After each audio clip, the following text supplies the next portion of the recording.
E aí, galera, então, vou falar um pouco da histologia da pele, né? Voltando aí às séries de histologia, falar um pouco da histologia da pele e depois, um vídeo posteriormente, eu faço sobre os anexos da pele, tá? Agora vai ser a pele propriamente dita. Bom, então, a pele, né, que eu falei, ela é uma das partes do sistema tegumentar. O resto do sistema tegumentar, que são os anexos, são as glândulas sudoríparas, são glândulas sebáceas, folículo piloso e as unhas.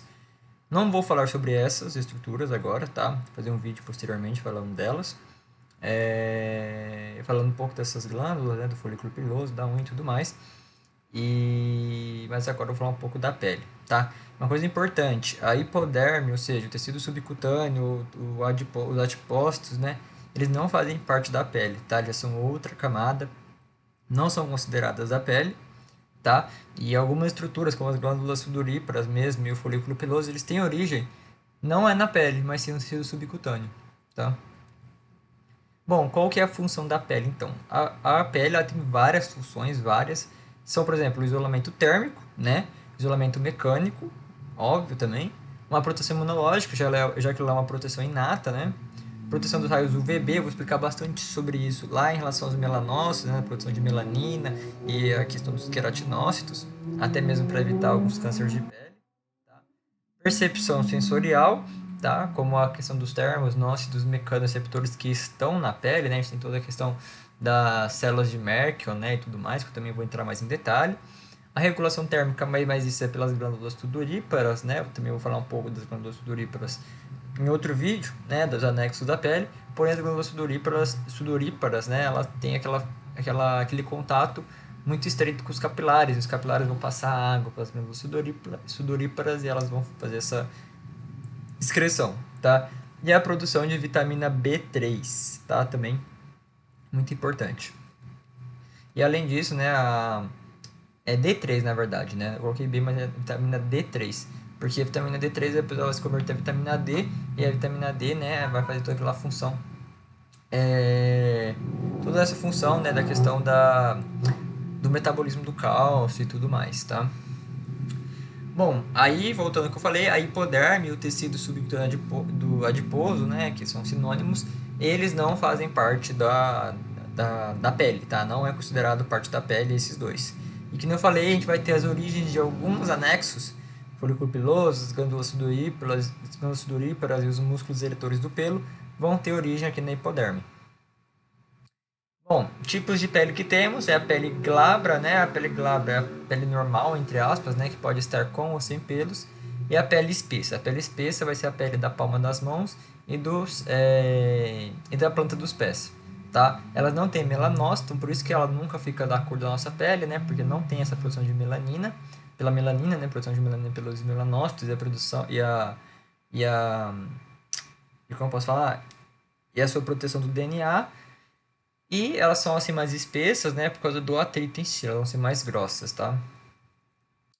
Bom, falando da pele em si agora, a pele é composta pela epiderme e a derme. A epiderme é tecido epitelial estratificado, cada uma das camadas a gente vai ter um tipo, vai começar com colunar, vai passar para cúbica, depois vai passar para pavimentosa, e a derme vai ser tecido conjuntivo, tanto tecido conjuntivo frouxo como tecido conjuntivo frouxo desordenado. Na epiderme a gente vai ter 5 camadas, que eu vou explicar cada uma delas, tá?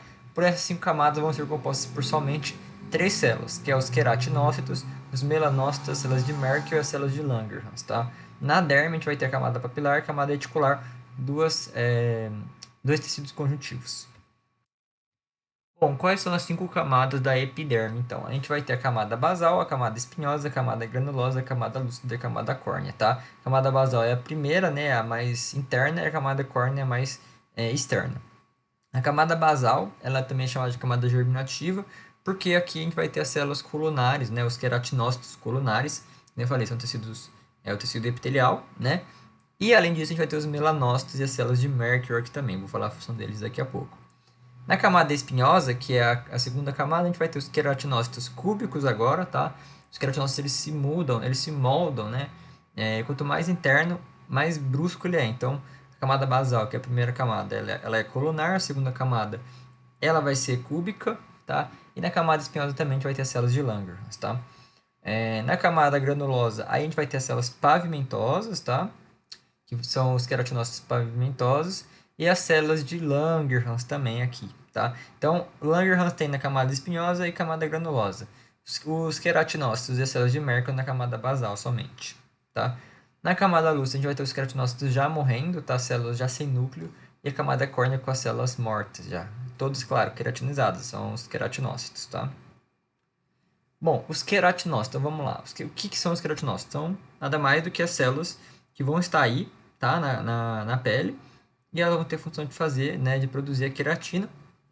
E, como eu falei, elas vão estar presentes em todas as camadas. Elas são as células mais abundantes. Tá? Toda a camada da epiderme a gente vai ter queratinócitos. Porém, que nem eu falei, os queratinócitos na camada basal elas vão ser colunares, né? Os queratinócitos na camada espinhosa elas vão ser cúbicas e os queratinócitos da granulosa para cima vão ser pavimentosas e mortas posteriormente, tá?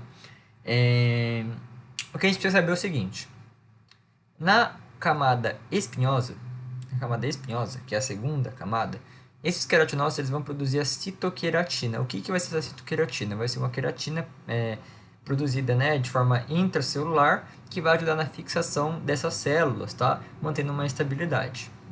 Na camada granulosa, que é a terceira camada, a camada do meio, esses queratinócitos vão produzir uma substância chamada queratohialina.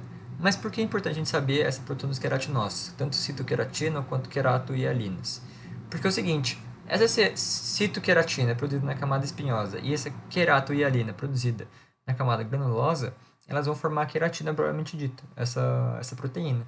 E a queratina ela vai ter a função de estabilidade, tá? Além disso, além da estabilidade causada pela queratina, os queratinócitos vão se ligar uma com as outras pelos desmossomos, tá? Os desmossomos são um tipo de comunicação entre células, né? E vai causar estabilidade, tá? É basicamente isso, são os queratinócitos, basicamente. Como eu falei, a partir da quarta, né, da quarta camada lúcida, vai ter a morte, né, dos queratinócitos. Bom, aqui eu vou falar um pouco dos melanócitos. Eu coloquei queratinócitos, mas é melanócitos aqui, tá?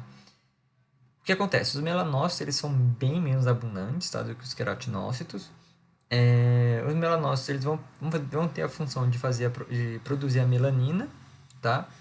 E elas vão ficar somente na camada basal. Então, os melanócitos somente estão na camada basal, não estão na camada granulosa, na camada córnea, nenhum. Tá? Então, os melanócitos estão na camada basal, na camada germinativa. Tá? Os melanócitos vão produzir a melanina, tá? Essa melanina é produzida pela tirosina, então a gente vai converter a tirosina em melanina, tá? E qual que é a função da melanina? A melanina, ela vai fazer, os melanócitos, né, vão produzir vesículas de melanina, vão passar para os queratinócitos, e nesses queratinócitos a gente vai ter, essas vesículas de melanina vão ajudar a cobrir, né, o núcleo desses queratinócitos, para evitar que os raios UV entrem e danem, né, o DNA, e não causem algum dano no DNA, tá? A gente vai ter dois tipos de melanina, tá? É importante mencionar, que é a eumelanina e a feomelanina. A eumelanina é a melanina da cor castanha, e a feomelanina é a melanina da cor vermelha, que são os ruivos, tá? Bom, quais são agora as células de Langerhans? As células de Langerhans são células de defesa, basicamente. As células de Langerhans vão ter na camada espinhosa e granulosa. Na espinhosa, que é a segunda camada, né? Na granulosa, que é a terceira camada. Não temos célula de Langerhans na camada basal, e nem nas outras, nem na lúcida, nem na córnea. As células de Langerhans, como elas são de defesa, elas vão ter contato com o gânglio linfático e com o sistema linfático propriamente dito. Dentro das glândulas de Langerhans, da célula de Langerhans, a gente vai ter os grânulos de Birbeck. Tá? Esses grânulos de Birbeck vão ajudar aí na questão da fisiologia da célula de Langerhans. E as células de Merkel, a gente só tem na camada basal também, igual os melanócitos. E as células de Merkel vai ter a função de recepções nervosas, né? Como mecanoreceptoras, por exemplo, que vai fazer a despolarização e vai levar essa despolarização até, né, até a parte dos neurônios. Tá, agora falando da derme. A derme a gente vai ter uma camada papilar e a camada reticular. A camada papilar ela é a mais superior, a camada reticular é a mais inferior. A camada papilar é tecido conjuntivo frouxo, com fibras colares tipo 1 e tipo 3. Vai ter as células que a gente conhece, né? Linfócitos, macrófagos, mastócitos, linfócitos, plasmócitos. E aqui a gente vai ter os corpúsculos de Meissner, né? Os corpúsculos de Meissner também estão relacionados com a questão da sensibilidade. Camada reticular, tecido conjuntivo denso, com crepuscular de tipo 1 apenas, também as mesmas células, linfócitos, macrófago, mastócitos, linfócitos, plasmócitos, e os corpos de Pacini e Ruffini. Bom, a circulação da pele, a pele vai ter, né, as suas artérias e as veias chegando ali pela hipoderme, né, pelo tecido subcutâneo. E aí, entre a hipoderme e a derme, né, entre o tecido subcutâneo adiposo, né, e a derme, a gente vai ter um plexo ali, né, e esse plexo vai se rondar e vai para a derme, vai para a epiderme, tá? Uma coisa que eu falei anteriormente, que as glândulas sudoríparas estão cheias de capilares, justamente para os capilares promoverem, né, a saída de água até essas glândulas, tá? E aí na camada papilar, a primeira camada, né, da derme, a gente vai ter o plexo papilar, tá? Que aí vai ajudar e vai até a epiderme. E a inervação da pele, as fibras eferentes vai controlar o folículo piloso, as glândulas sudoríparas, as glândulas sebáceas, o núcleo do pelo e os vasos sanguíneos. Aqui nas fibras eferentes a gente vai ter muita presença do sistema nervoso autônomo, principalmente o sistema nervoso autônomo simpático, porém com aquela questão, né, que eu mencionei no vídeo sobre as farmacologias do sistema nervoso autônomo, que vai ser controlada pela acetilcolina, principalmente, tá?